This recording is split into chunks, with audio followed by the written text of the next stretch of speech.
मंदिर आहे तिथं आता आम्ही चाललोय. पहिले दर्शन घेऊ आणि नाही पडत मी चल सवय आहे मला. तर आम्ही नाळद्याला आलोय. मोठा देव.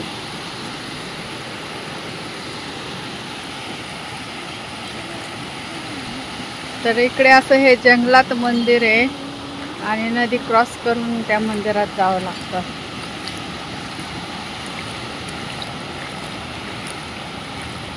तर नदी क्रॉस करून आलोय आम्ही आणि आता जाऊया मंदिराकडे.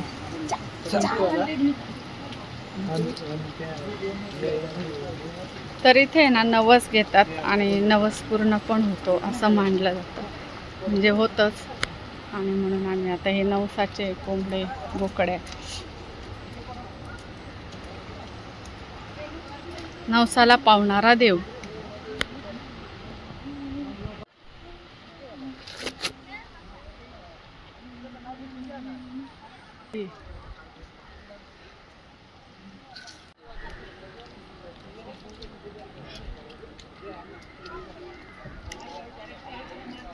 इथं काय गुफा आहे का?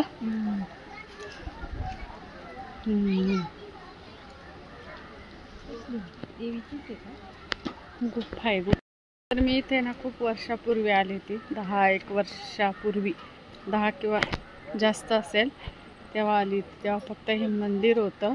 असं यायला रस्ता नव्हता. म्हणजे नदीतून यायला लागायचं. आणि आता इकडे मस्त असं शेड वगैरे बनवलेले स्वयंपाक करण्यासाठी. कारण हा नवसाचाच देव आहे. इथे नवस केलं जातं आणि ते पूर्ण पण होतात. आणि म्हणून लोक नवस फेडायला इथे येतात.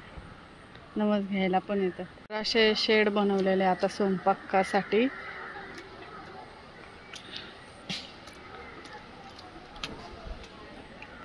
चला इथे गणपतीचं हनुमानजीचं दर्शन घेतलं आणि आता जाऊया आपण वरती.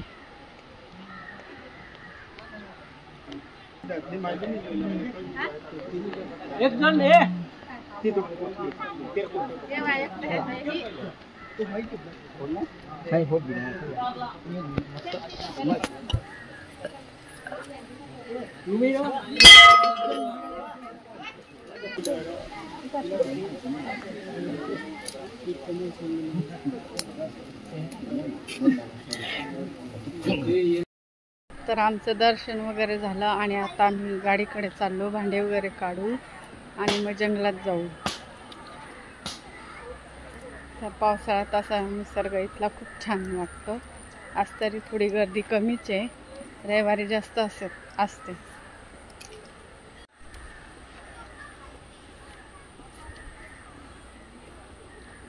हे पण ठिकाण खूप प्रसिद्ध आहे. मनोकामना पूर्ण होतात. सगळ्या नवस पूर्ण होतात.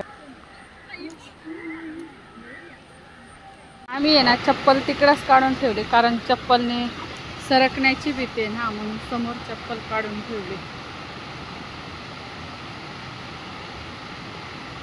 आपल्या स्वतःच्या पायावर विश्वास आहे त्याचा. चप्पलीवर नाही ना. चप्पल सरकू शकते. हे माझे बघितले का? वाव एक खेकडा पण आहे. फायनली आम्ही नदी क्रॉस करून आलोय एकदम सुरक्षित. हा पूल नाहीच आहे ॲक्च्युली. पूल त्या साईडने पण आम्ही पाणी अडवण्यासाठी आहे आणि त्याच्यावरून आम्ही गेलो. सगळं चांगलं आहे. फक्त देवाला आल्यानंतर जो कचरा केला जातो ना तेच नाही आवडत. प्रत्येकाने जर ठरवलं की आपला कचरा स्वतःच घरी घेऊन जावं. झालं एक आणि पेरू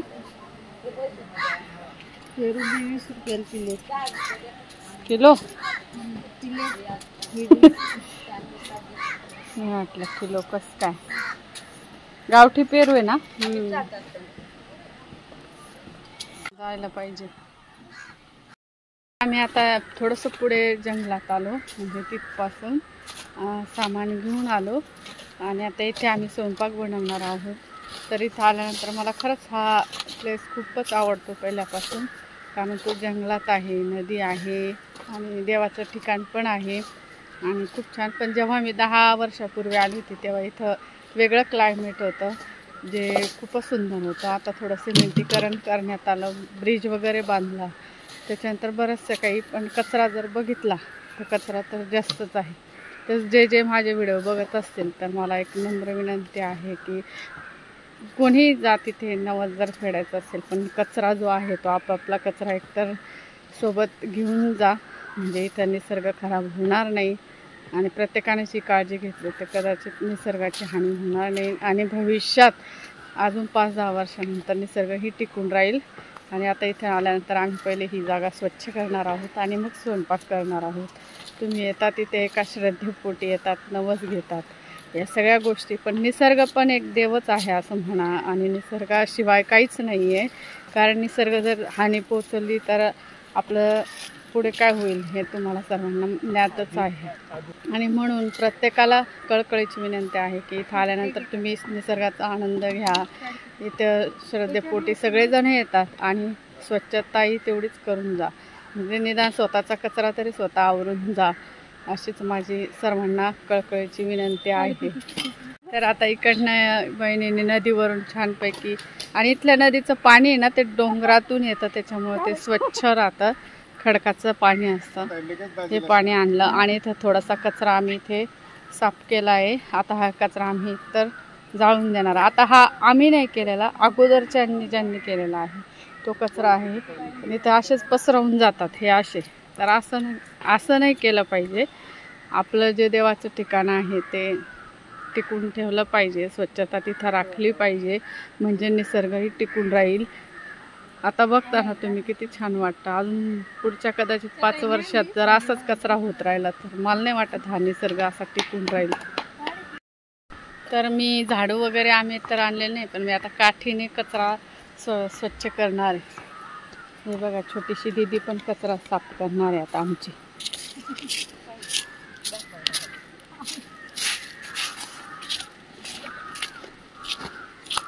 मी ना काही स्पॉट असे बघितलेले, म्हणजे आम्ही खूप फिरतो, धबधबे, जंगल वगैरे, खूप इतकं स्वच्छ आहे, इतकं सुंदर आहे. तेव्हा त्या मी ठिकाणाचं नाव नाही सांगत, कारण काय नाव सांगितलं की लोक लगेच म्हणजे तिथं जाण्याचा प्रयत्न करतात. स्वच्छ आहे, सुंदर, ते तसंच राहू द्यायला पाहिजे.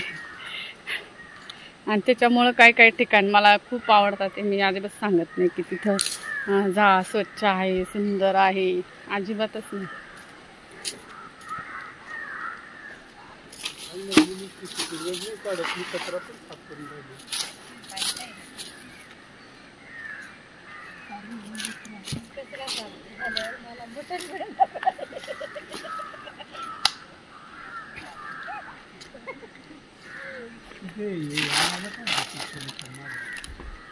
काय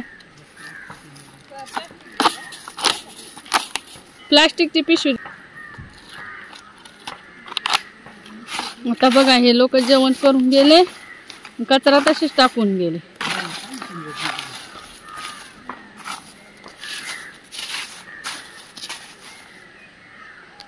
मी आणि माझ्या मुलाला पण मी अशी सवय लागली का कॅडबरी खाल्ली किंवा बिस्किट जरी खाल्लं तर त्याचं रॅपर जे आहे ते माझ्या पर्समध्ये मी त्याला टाकायला लावते. बाहेर कुठे टाकायला लावत नाही, तोही टाकत नाही.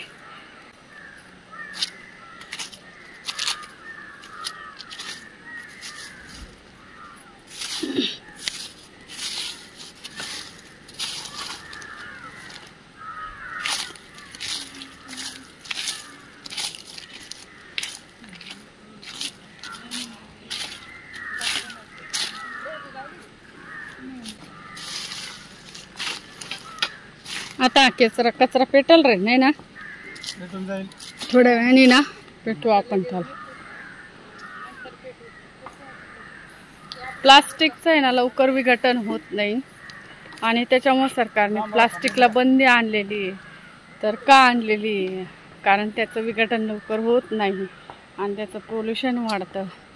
त्याच्यानंतर आपण जे काही जेवणासाठी पत्रावळ्या वगैरे इथे आणतो त्याचं पण लवकर विघटन होत नाही, कारण त्याच्यामध्ये पण कळत प्लास्टिकचा यूज होतो, थर्मासचा यूज होतो, तर त्याचं लवकर विघटन होत नाही.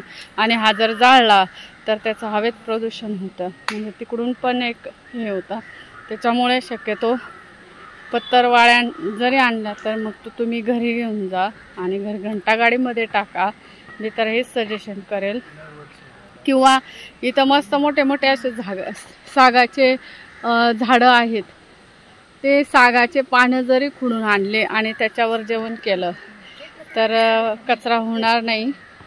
तर एवढी सर्वांनी काळजी घ्या. मला खूप कळकळीची विनंती आहे तुम्हाला. खूप याच्याने सांगते मी तुम्हाला खरंच.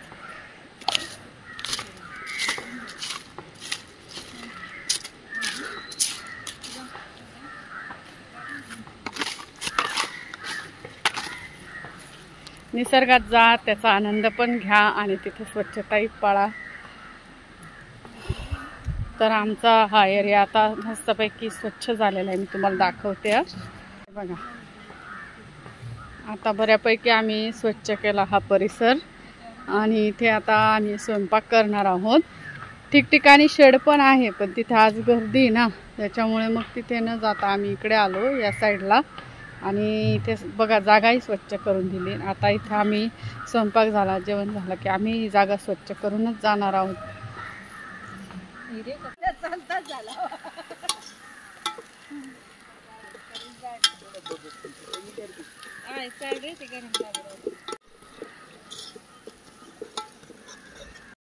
भाजी वगैरे झाली आहे आणि आता मी जेवायला बसलोय.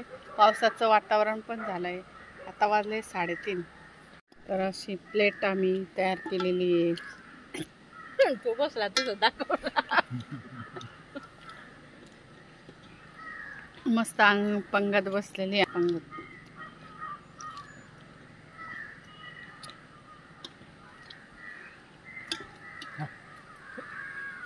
पाऊस नाही येणार आहे, मोकळे ढग आहे.